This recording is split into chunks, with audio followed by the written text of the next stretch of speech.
guys, Storm Cecile here, your full-time spoken word poet and creative, and this video is all about how to come up with new ideas. I've had the absolute privilege and honour, and I'm very grateful to have worked with some brilliant organisations, including CAP, Biblica, YPO, the Mitchell Group and Passion Conference, alongside many more, to create immersive experiences using poetry. And so I have to keep creating ideas all the time. Sometimes it may feel a little monotonous or a little bit tiresome, but actually there are ways that we can do this to make it a lot easier. And so I've got a couple of tips for you guys based on my experience. So my first piece of advice, especially at the beginning of any creative process, is to remember that nothing is off the cards. Sometimes we can be so quick to pigeonhole ourselves into a specific idea or into a specific concept because there's not enough resource or time or money or whatever the case may be. And that may be true, but part of the problem in doing that is that you've already crushed the creative process before it's even begun. I have a really great example for you guys from some of the work that I've done earlier this year. And I was working with an organization, and essentially some budget fell through for one of the props.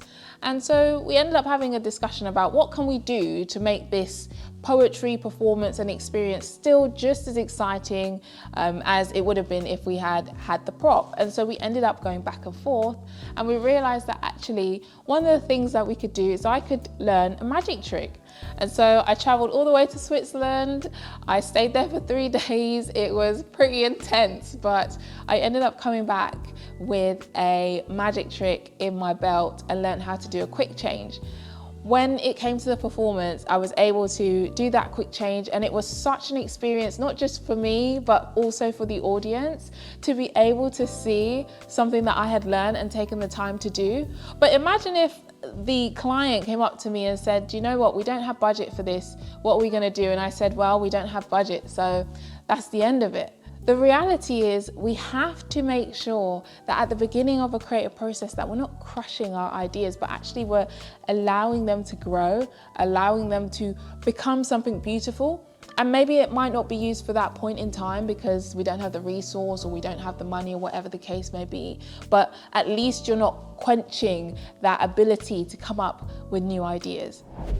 So my second piece of advice is to be intentional with being a lifelong learner. And I really wish I'd learned this sooner, because actually it would have made me, at the beginning of my process, a lot less judgmental, a lot more open to new ideas. And I probably would have come up with much better ideas when I was a lot younger. One thing I love to do is I love to read books. I love to study. I love to travel. And what that allows me to do is it allows me to understand different perspectives. Currently, I'm reading this book called Brain Food by Dr. Lisa Mosconi, and it's a brilliant book because it's not really within the realm that I write or perform in, but it helps me to understand what food is about and how important food is from a kind of medical perspective.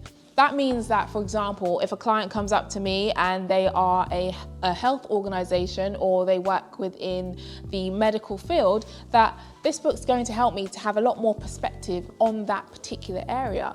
And so when you learn more, what it allows you to do is it allows you to have more ideas, have a lot more perspective, understand things from a different point of view, but it also means that it opens up your pool of clients and people that you can work with.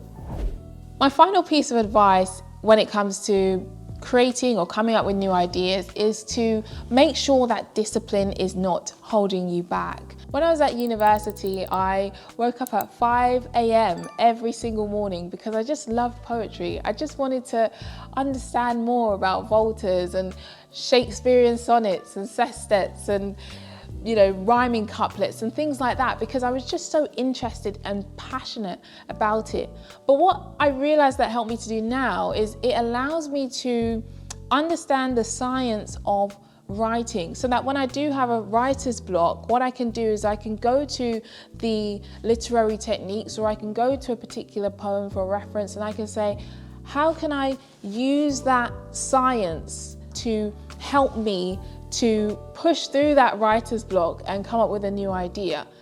Sometimes we want the idea to come when we're waltzing down the road or going on a walk, and all those things are great, but discipline, I have found, is one of the most important things that you can do when it comes to coming up with new ideas. And sometimes we think discipline is really rigid and really restrictive, but actually it's creating a routine, it's creating a structure in your mind to work within so that you can actually create those ideas naturally and authentically. Well, I hope you guys enjoyed that video. If you would like more, then please subscribe. I have so many more pieces of advice and nuggets to share with you guys, and I can't wait to keep sharing with you. So I'll see you in the next one.